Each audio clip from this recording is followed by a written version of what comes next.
Bonjour à tous et bienvenue sur cette nouvelle vidéo. Aujourd'hui on va découvrir ensemble l'uniforme d'officier soviétique au début de la bataille de Stalingrad à l'été 1942.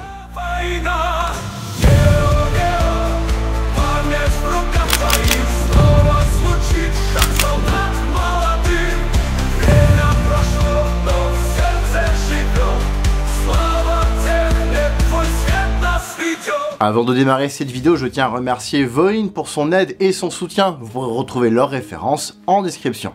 Et je tiens également à remercier Airsoft Tailor, on en reparle plus tard dans la vidéo. Cette vidéo n'est qu'une base qui vous permettra de vous aider à constituer votre uniforme. Cet uniforme comporte d'ailleurs quelques particularités que je me ferai un plaisir d'évoquer dans ma description. Cela ne doit pas vous empêcher de chercher vos propres informations et photos d'époque par vous-même. Même si j'en conviens, c'est difficile de trouver des photos d'époque vu qu'elles passaient par la censure et que les soldats avec appareil photo étaient rares. Et le développement des photos était très cher. Je ne présenterai que ce que je porte pour vous éviter une vidéo qui durerait 2 heures et vous pourrez retrouver l'intégralité des éléments qui composent cet uniforme dans la description sous forme de kit list avec le tanning correspondant.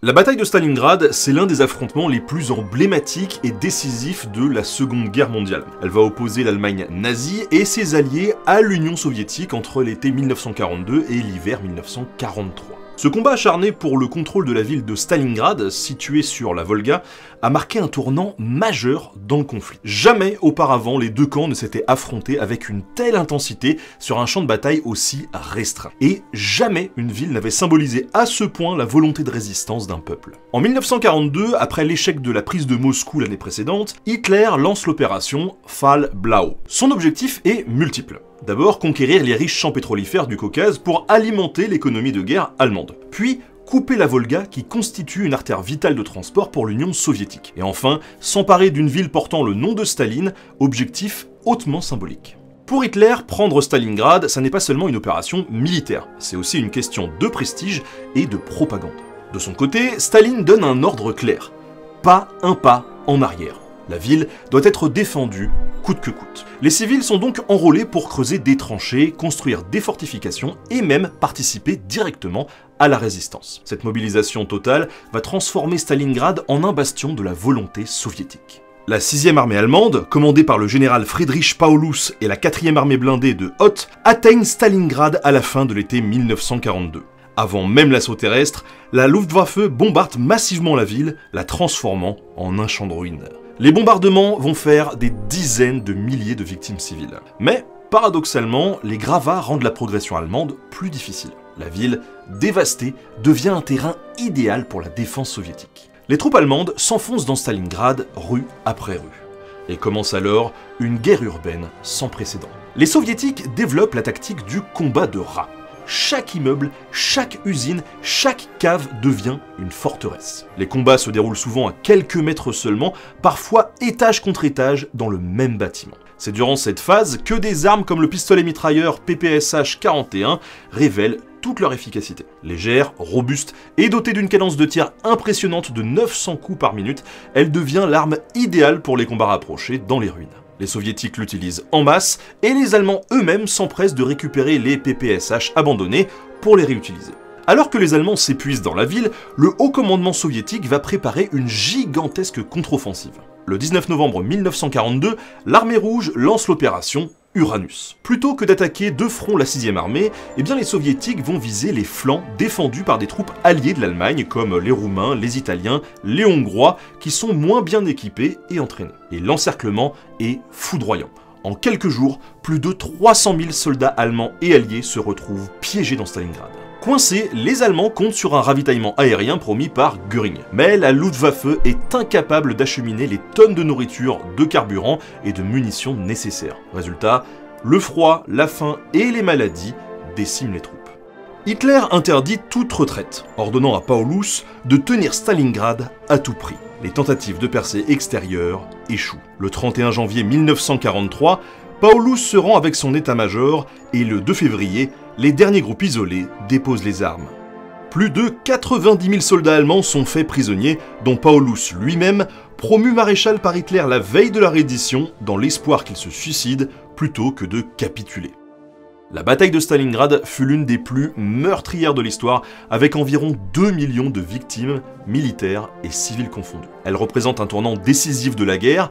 L'Allemagne nazie va perdre définitivement l'initiative stratégique sur le front de l'Est. L'Union soviétique prend l'avantage et va entamer une longue marche qui ne s'arrêtera qu'à Berlin en mai 1945. Au-delà des pertes colossales, l'impact psychologique est immense. Stalingrad va briser le mythe de l'invincibilité de la Wehrmacht, et en Allemagne, la capitulation choque l'opinion et ébranle la confiance en Hitler.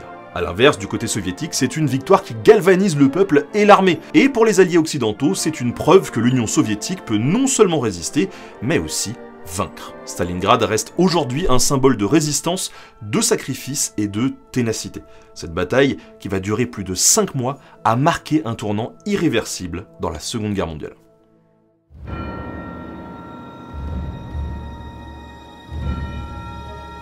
Les officiers disposaient d'une tenue de service que je pourrais sans doute vous présenter un jour, ainsi qu'une tenue de campagne, présentée dans cette vidéo, qui était réalisée en toile kaki. L'uniforme pouvait changer en fonction du climat et de la saison. Je présente ici la tenue été, réalisée en coton. Les équipements pouvaient changer en fonction du grade de l'officier, ainsi que de sa fonction et de son arme. Ici, je vous présente la tenue d'un capitaine de l'infanterie affecté à l'état-major, donc très peu équipé et armé très simplement. Quasiment tout l'uniforme vient de la boutique Voin, dont vous pourrez retrouver le site web en description de cette vidéo. Le pantalon officier était de couleur bleue avec passepoil pour la tenue de service, mais la tenue au combat pour l'été était réalisée en coton kaki, et bien souvent avec passepoil. Ce pantalon ressemble énormément à celui de la troupe, mais le Charovali de la troupe avait des renforts sur les genoux. Il dispose d'une poche à l'arrière pour y placer des documents ou des petits objets. Une bride est attachée au bas des jambes pour passer le pied dedans et aider à ce que le pantalon reste bien au fond des bottes. Les passants de ceinture sont absents. En revanche, on a des boutons pour y fixer des bretelles. Encore une différence avec le pantalon de la troupe, malgré la couleur identique. C'est à partir de 1938 que les officiers reçoivent massivement des bottes en cuir noir à tige très haute. Le cuir est souple, formant naturellement de nombreux plis. La semelle était principalement en cuir et l'extérieur des bottes était légèrement plus haut, permettant un bon maintien du mollet. 2 pattes en toile tissée sont passées de chaque côté du haut des bottes pour aider à les enfiler.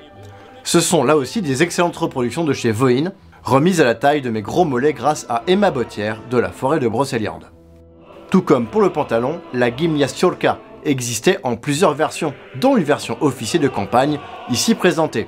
Les versions M35 disposaient d'un passepoil supplémentaire sur le col et sur les manches, mais cette pratique fut stoppée à partir de 1941 pour faciliter l'intendance, le passepoil étant aux couleurs de l'arme du soldat. Les insignes sont tout de même du modèle M35, choix personnel de notre officier. Dans sa poche, le livret de l'officier qui sert à son identification et pour le suivi de la perception de son armement. On retrouve des pattes de colle sur fond framboise pour l'infanterie, avec un liseré doré tout autour pour le rang d'officier. L'insigne d'infanterie est rappelé sur le haut des pattes et un unique rectangle représente le grade de capitaine ou capitaine. Sur la poitrine gauche, 2 décorations.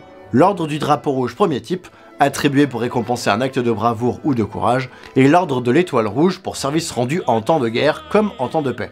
La médaille la plus prestigieuse est placée le plus proche des boutons. Sur les bras, on retrouve 2 chevrons dorés de taille identique sur fond rouge, rappel des grades de capitaine. A noter que ces grades de manches ont été supprimés à partir du 1er août 1941, là aussi pour faciliter l'intendance, les grades étant seulement représentés sur les pattes de colle. Pour la tenue de service, le calot, ou pilotka, était assez apprécié. Il est réalisé en coton avec un liseré aux couleurs de l'arme. L'étoile sur l'avant est placée sur un fond framboise, qui fut supprimé à partir d'août 1941. Un modèle en laine sera ensuite développé. Une étoile brodée sera ajoutée sur ce modèle. Également pour la tenue de service, la casquette M35 est une évolution de la casquette M24. Elle n'est pas spécifique pour les officiers et fut donc utilisée par toute la troupe ainsi que les sous-officiers. Cependant, l'étoile permet de définir si elle appartient à un officier ou un sous-officier et homme du rang. En effet, les étoiles officiers faisaient 38 mm contre 34 mm pour le modèle classique. La casquette est aux couleurs de l'infanterie également, avec un bandeau et un passepoil framboise. Sa visière est en mica noir brillant ou en carton bouilli et toile plastifiée, tout comme la jugulaire qu'on retrouve sur l'avant qui est maintenue par 2 boutons dorés. La casquette de campagne est un équivalent de la M35, mais réalisée intégralement en coton avec une visière rigide. Elle comporte l'étoile rouge émaillée sur l'avant et fut, elle aussi, destinée à tous les grades. Elle comporte elle aussi une jugulaire sur base rigide mais recouverte de tissu. Elle est maintenue par 2 boutons métalliques soviétiques peints en vert.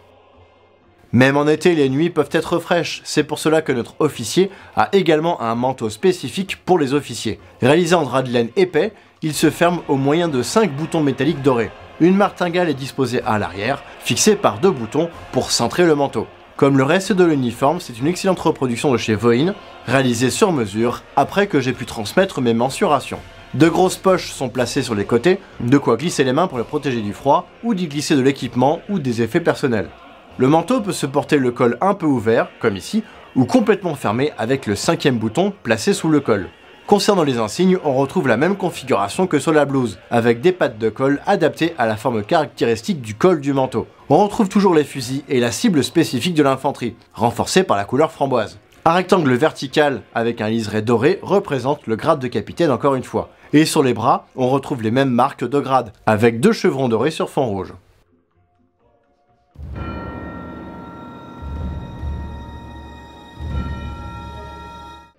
Les officiers étaient peu équipés pour rester mobiles sur le terrain et n'avoir que l'essentiel pour ne pas trop s'encombrer. Ainsi on retrouve un ceinturon modèle 1132, reconnaissable à sa boucle à double ardillon bien visible. Un baudrier est porté par-dessus l'uniforme pour maintenir le ceinturon. Le baudrier est plutôt du modèle 35, le modèle 32 étant des bretelles qui se croisent dans le dos. Sur le côté droit, on retrouve un holster en cuir pour le revolver Nagant M895. Il permet de contenir le revolver ainsi que 14 cartouches, donc 2 barilets complets. Une dragonne en cuir ou en toile à cuir est positionnée sur le ceinturon pour sécuriser le revolver. Une baguette de nettoyage en acier est placée sur le côté du holster permettant son nettoyage rapide avec l'ajout d'un petit chiffon. Le revolver Nagant M895 est le revolver réglementaire de l'armée russe, qui fut progressivement remplacé par le pistolet TT-33. Il fut d'abord fabriqué en Belgique, son ingénieur étant Léon Nagant. Les Russes récupèrent la fabrication de 1900 à 1917, puis cela reprend de 1921 à 1933 et enfin de 1941 à 1945. Environ 2 millions de Nagants russes furent ainsi produits pendant 50 ans. Sur le côté gauche, notre officier a choisi de s'armer pour du combat rapproché, avec une PPSH 41. Et pour cela, il faut lui donner à manger. C'est ainsi que nous avons un porte-chargeur pour chargeur tambour de 71 cartouches qui est placé sur le ceinturon. Par-dessus tout l'équipement, un porte-carte en cuir brun est porté en bandoulière. Il existait plusieurs types de cuir employés, d'où la différence avec la couleur du cuir du ceinturon. Un insert monté sur bouton pression est glissé dans un des compartiments. Le porte-carte est porté en bandoulière par-dessus l'ensemble des équipements pour qu'il puisse être ôté rapidement en cas de capture probable, et ainsi éviter que l'ennemi tombe facilement sur des plans compromettants. Pour éviter que le porte-carte ne se balade dans tous les sens, vous pouvez glisser une des sangles sous le ceinturon. Adoptée officiellement à partir de décembre 1940, la production de la PPSH 41 a démarré à grande échelle à partir de l'automne 1941. La PPSH 41 vient prendre la suite du PPD 40, jugé trop onéreux à fabriquer à grande échelle, mais reprend le même chargeur de 71 cartouches de 7,62 par 25 Tokarev, la même cartouche que pour le TT-33. Elle avait une cadence de 900 coups par minute. En tout, environ 6 millions de PPSH ont été fabriqués. À partir du printemps 1942, les usines étaient capables de fabriquer 3000 unités par jour. Des chargeurs courbes de 35 cartouches furent ensuite réalisés à partir de 1942, le chargeur tambour étant très encombrant au ceinturon. C'est ici une réplique d'Airsoft de la marque VFC, sortie en 2025. Elle fonctionne grâce à du gaz contenu dans le chargeur et peut tirer 120 billes. Vous pourrez retrouver cette réplique d'Airsoft sur le site de Sweet Airsoft.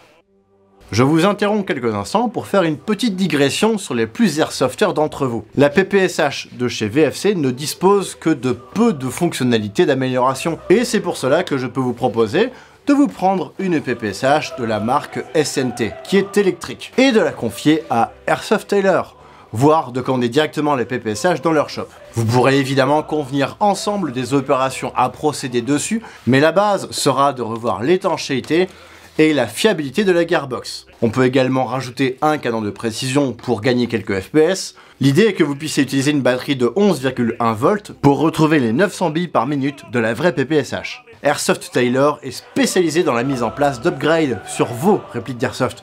Vos, à vous, en écoutant attentivement vos besoins. Et si je vous le conseille, c'est parce que j'ai déjà pu avoir plein d'échanges avec eux et j'ai hâte de pouvoir vous montrer le résultat de leur travail en vidéo. Finissons donc cette présentation d'uniforme. La vareuse ressemble beaucoup à celle de la troupe, mais elle dispose de poches à souffler sur la poitrine et ne dispose pas de renfort au coude. Les boutons sur l'avant peuvent être visibles sur certaines fabrications. Les décorations sont placées à même la vareuse en faisant un petit trou avant d'y fixer une vis qui dispose d'une grosse contre-vis côté intérieur de la blouse. Notre soldat étant passé de 1 à 2 décorations, il a fallu décaler la première déco et donc reboucher le trou. La configuration présentée ici avec une PPSH est relativement rare, les capitaines n'étant pas destinés à monter à l'assaut.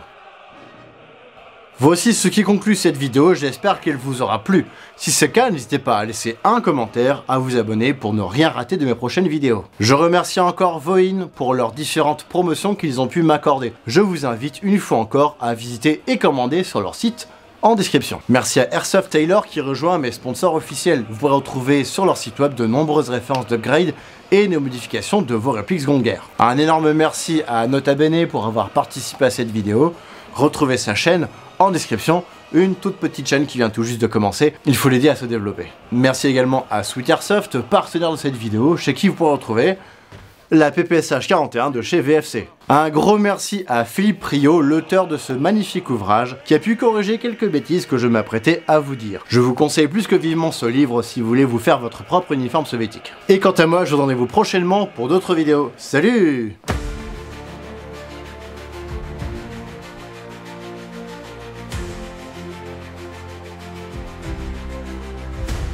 Il y a un point sur YouTube où l'histoire revit, où les récits de guerre ne sont jamais enfouis. Né au 035, c'est son nom, son étendard. Spécialiste de l'airsoft, il brille comme un phare. Passionné par la seconde guerre mondiale, il recrute la bataille avec une guerre fatale. Américain, français, soviétique ou anglais, même l'amour, il trouve sa chance. Chaque état est revêtu, uniforme au blindé, tout est parfait, c'est la référence, la vérité. Dans l'airsoft et la reconnaissance.